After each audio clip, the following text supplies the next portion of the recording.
ආරුක්කු නවයේ කතාව වර්ෂ 1913 වන විට බ්‍රිතාන්‍ය පාලකයින්ට උඩරට දුම්රිය මාර්ගය දෙමෝදරින් එහාට ගෙන යාම බරපතල ගැටලුවක් වී තිබුණි. මේ වගුරු පෙඩේස හරහා බ්‍රිජ් එකක් ගහන එක හිතන තරම් ලේසි නෑ.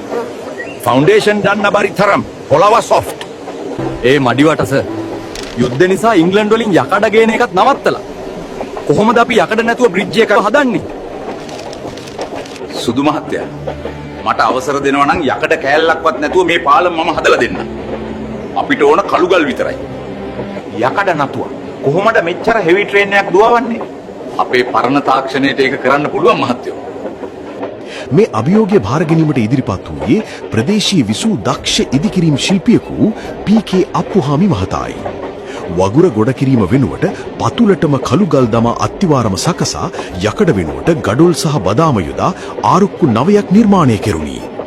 අදටත් දෙමෝදර අහස යට ශ්‍රී ලාංකික ගැමියෙකුගේ දෑතින් මෙවුණු ඒ විශ්මිත නිර්මාණය නව ආරුක්කු පාලම ලෙස ලොවක් මවිත කරමින් විරාජමානව පවතී.